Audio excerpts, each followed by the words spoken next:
Well, I would like to show you how I made my fire pit.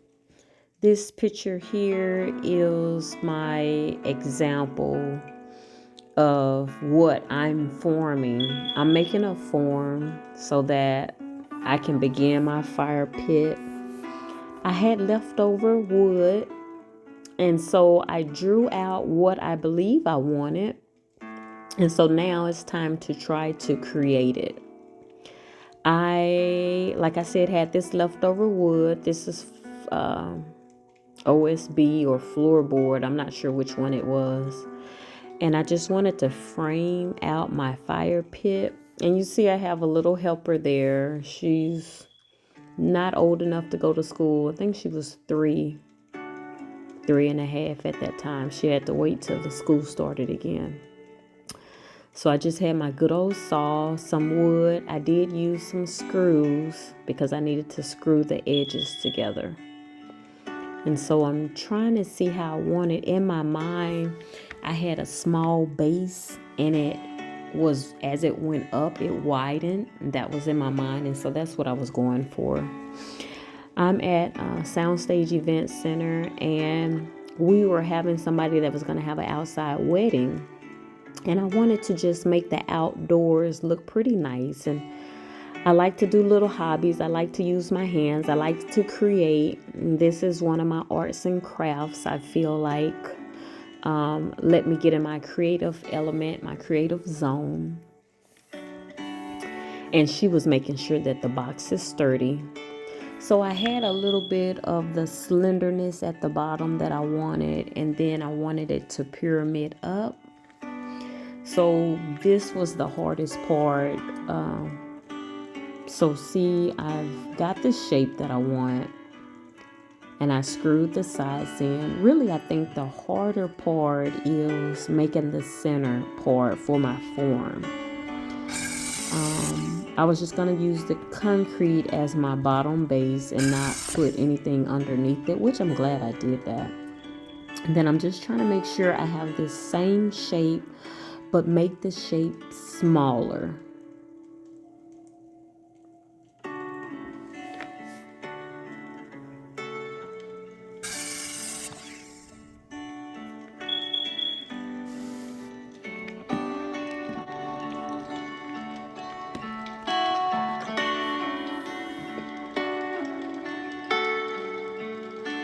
And I also screwed the sides in on this as well to just keep the forms together, because my goal was to put concrete in between the two boxes.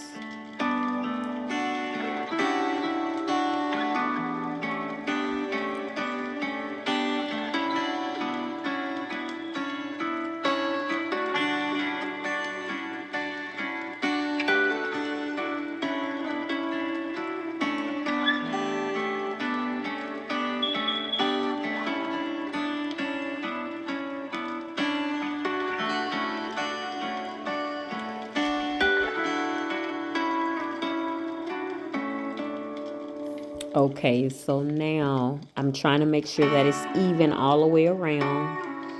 And like I say, for my base, I'm just going to use the concrete itself. Measure everything to get as close and precise as I can possibly do it. And these are my forms. So now this is the location that I want it to be. And I just put cardboard on the bottom, and then I put this plastic on the top so that it didn't mess up the concrete underneath. I took the bucket and I mixed my concrete.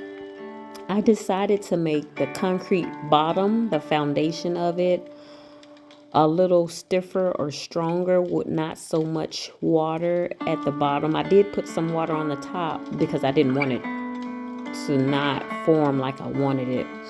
But as I went up, I loosened the concrete a little bit.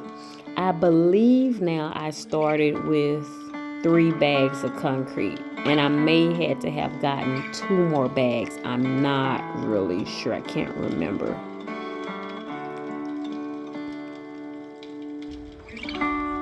And so, but when I thought I had enough for my foundation, then I decided to put my other portion that I made on the inside. So the challenges was this, as I can remember. I needed to keep all the sides even.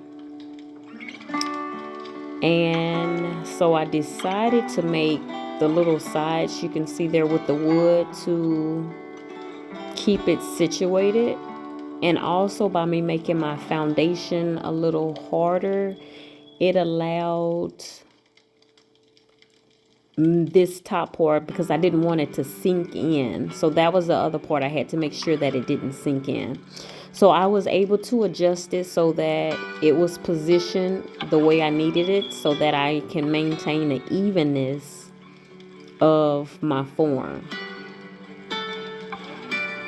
And I was trying to make sure I brought the bubbles to the top, and I would hit it and bring the bubbles to the top and stir it up. Also, that's what I'm trying to make sure I stir it up thoroughly so that it is mixed and there's no patches.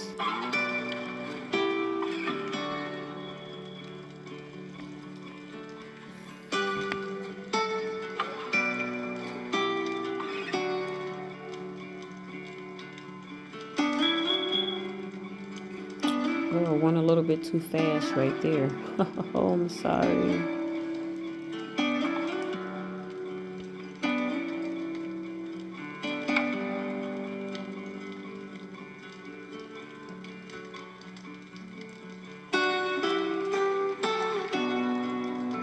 I know I had to go get some more. This is when I went to go get 2 more bags of concrete. And it got late. I was trying to make sure that I finished it. Oh. And I wanted it to dry the same day, of course.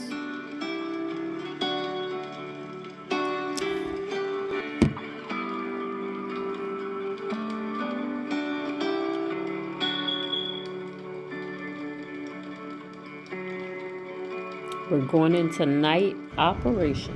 It's been raining for 2 days. I did this on Friday. It's been raining Saturday, and today is Sunday. It was raining a lot. Let me just take a peek. I'm gonna wait a while.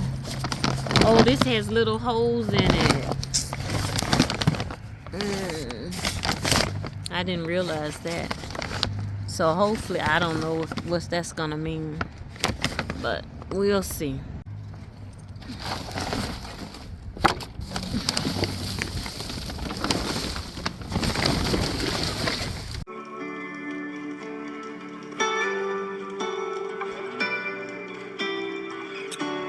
So I was able to take my little additional pieces off to just set the middle part in until it hardened. And I was able to unscrew the outer box, and it came off. I don't remember with any complications. It was that middle box. I'm not sure how would you take the mold from the middle part. I unscrewed what I can unscrew, but there were about 2 screws at the bottom. But this is what I have. And it had the form of the OSB.